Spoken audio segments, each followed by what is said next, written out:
Hello guys, we will discuss on assonance. हम अब next alliteration पर पहले डिस्कस किया, अब नेक्स्ट फिगर ऑफ स्पीच है एजोनेंस। एजोनेंस पर डिस्कस करते हैं।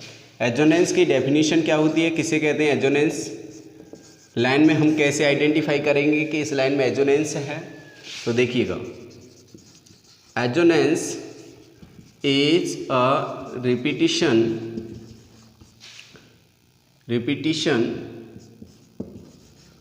of same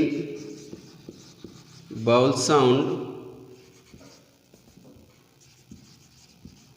in two or more words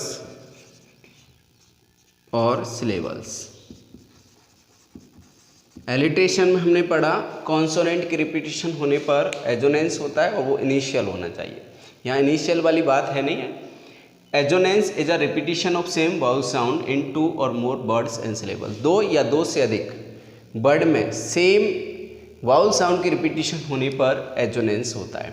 ठीक है, ये जब सेम वाउल साउंड की पुनरावृत्ति हो दो शब्दों में या दो से अधिक शब्दों में एक ही सेंटेंस में। एग्जाम्पल एक दूसरा नोट लिखिएगा इसमें। Assonance is also is sometimes called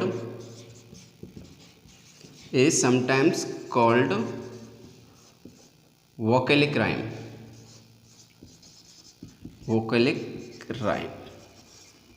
ठीक है ना। लास्ट ईयर 2017 का जो रीट का एग्जाम हुआ उसमें ये क्वेश्चन पुटअप किया गया था, which figure of speech is also known as vocalic rhyme. Vocalic rhyme के लिए किस फिगर ऑफ स्पीच को जाना जाता है, तो वो है अपना एजोनेंस, क्योंकि यहाँ वाउल साउंड की क्या होती है, रिपीटिशन होती है। अब हम सेंटेंस में आइडेंटिफाई कैसे करेंगे कि इस सेंटेंस में कौन सा फिगर ऑफ स्पीच है, एजोनेंस है। तो देखिएगा,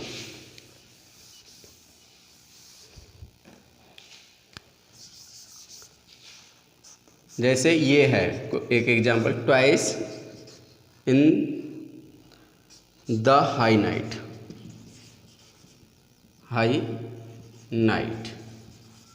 ठीक है, तो twice in the high night, यहाँ एक सेम वाउल साउंड रिपीट हो रही है, आई।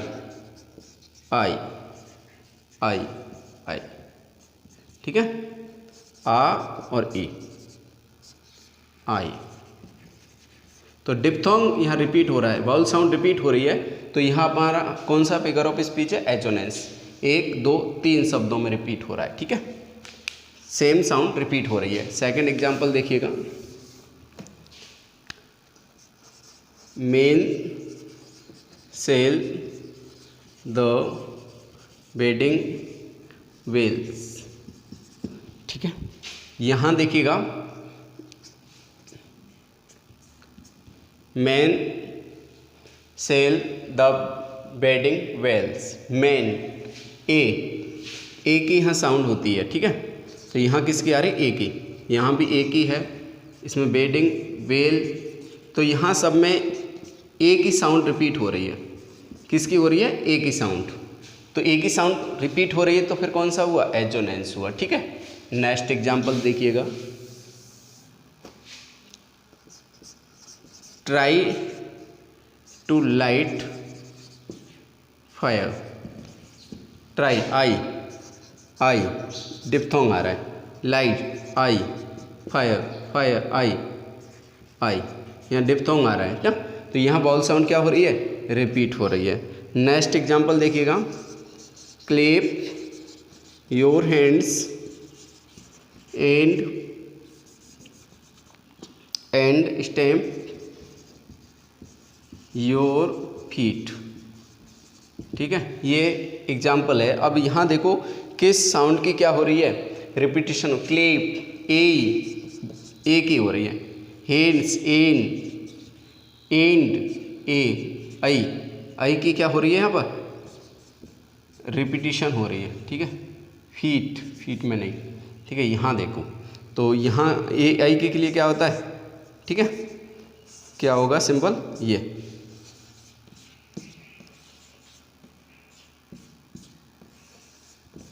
आई, ठीक है। Clap your hands and stamp your feet, तो clap, hands, ends, and, stamp, तो इस तरीके से आई की क्या हो रही है, साउंड रिपीट हो रही है। तो यहाँ भी कौन सा है, फिगर ऑफ स्पीच एजोनेंस है। जब सेम कॉन्सोनेंट साउंड रिपीट होती है तो वहाँ पर फिगर ऑफ स्पीच कौन सा होता है, एजोनेंस होता है। लास्ट एग्जांपल देखिएगा, the rain in Spain, the rain in Spain false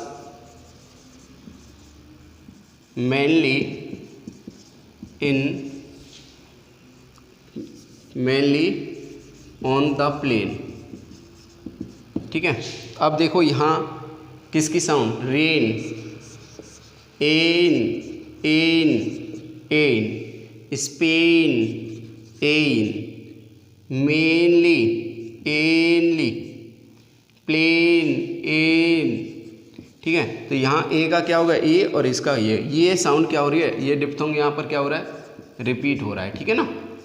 तो जब सेम वाउल साउंड, एजोनेंस में सीधी सी बात है, सेम वाउल साउंड की रिपीटिशन होने पर इन two or more than two syllable और वर्ड्स में होने पर वहाँ पर जो फिगर ऑफ स्पीच होगा वहाँ पर कौन सा होगा, एजोनेंस होगा।